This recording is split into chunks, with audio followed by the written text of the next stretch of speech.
You cannot trust movie critics, you cannot trust companies, you cannot trust anybody associated with Hollywood. And we, of course, have heard several times about studios paying for fake reviews to be put on their movies so that it raises the score. But now we're finding out that HBO has reportedly been ordering staff to create fake accounts to fire back at critics who have poorly reviewed their shows. I have a few different things that I want to show off, but before we get into the topic, if you enjoy the content I create, check out the links in the description, follow me on social media, and consider supporting through Patreon or via YouTube memberships. Now, there is nothing that Hollywood executives or producers or directors could do at this point that would surprise me, because we are constantly hearing just how genuinely terrible people they are, how little they actually care about their audiences. But now we're finding out that a new report has detailed that two HBO and Max executives, Casey Bloys and Kathleen McCaffrey, created an army of trolls to target critics of their movies and television shows. It's always the Kathleens, huh?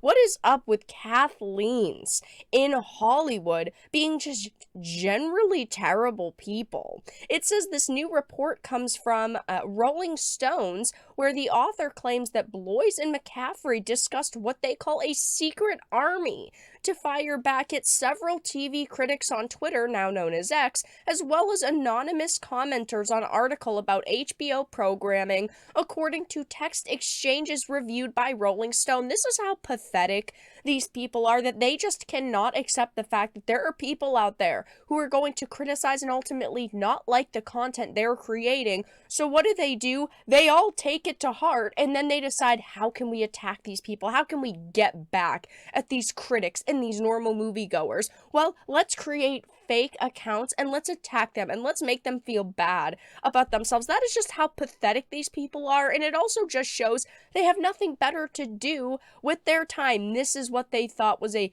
good afternoon project, okay? Going online, creating fake accounts, and then trolling people with them. But oh my gosh, if we went and there were thousands of us criticizing their projects, they would call us trolls? Yeah, well, I guess it takes one to know one. It says Roundtree details that the executives trolled television critics with snarky responses from a fake Twitter account and dropping pro-HBO comments on trade publication stories such as Deadline. According to the report, the documents they reviewed, which included text exchanges between the two, are part of a lawsuit, and in the lawsuit it alleges that he created fake online accounts to respond to critics. Bloys always texts me asking me to find friends to reply. Is there a way to create a dummy account that can't be traced to us to do his bidding? And this is so hilarious because, of course, everything eventually gets figured out. We have talked so many times on this channel about fake accounts and trolls, and how many times I click on profiles and go, that is definitely a fake profile. It's got no banner. We're lucky if it has a profile picture. It's got like pronouns in bio, and all of these accounts that are being linked here and being shown as examples fall under that.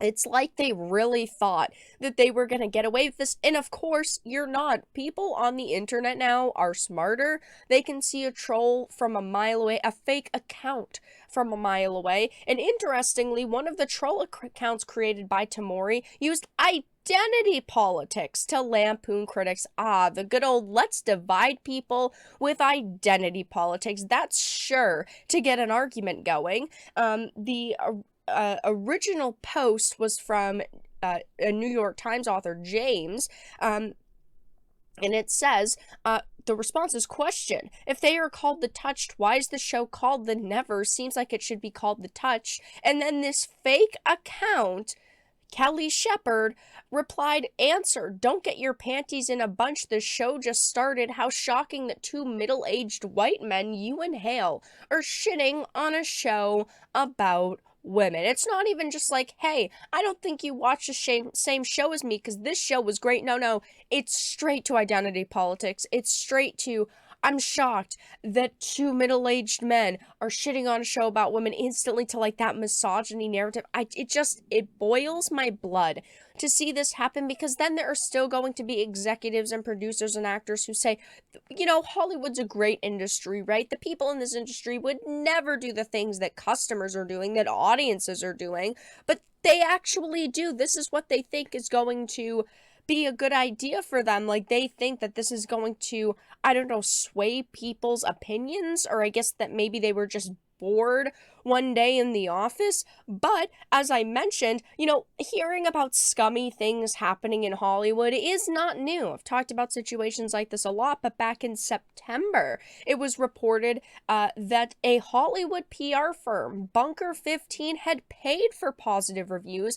in order to manipulate the Rotten Tomatoes scores of bad movies. Now, this is something that we have speculated on for years at this point, but it's nice to actually have some solid evidence in reports just to reference like situations like this where I can easily reference an article on it. But there are so many times where critics hate something and audiences love something, or vice versa, but then they say whatever the audience are saying is wrong and they're right because they know exactly what they're talking about. But it's just so hard to trust critics because they're so out of touch with what consumers actually want. Look at, first and foremost, the Five Nights at Freddy's film.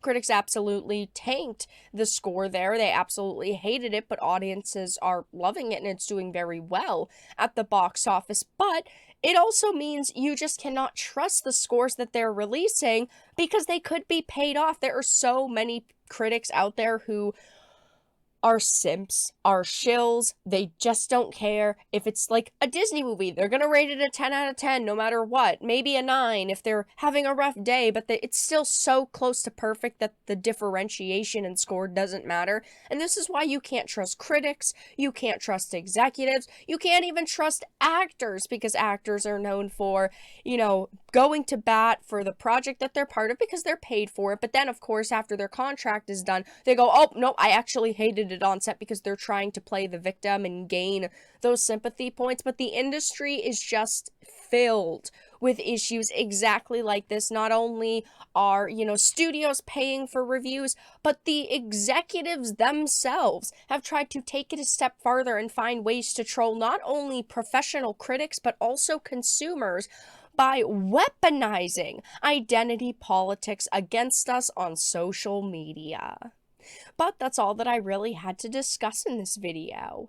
Let everyone know your thoughts in the comment section down below. If you enjoyed this and of course found it important and informative, make sure to give it a like, share it, and subscribe to the channel. And of course, if you didn't, make sure to give it a dislike. I appreciate your support either way, but I will talk to you all again in the next video really soon.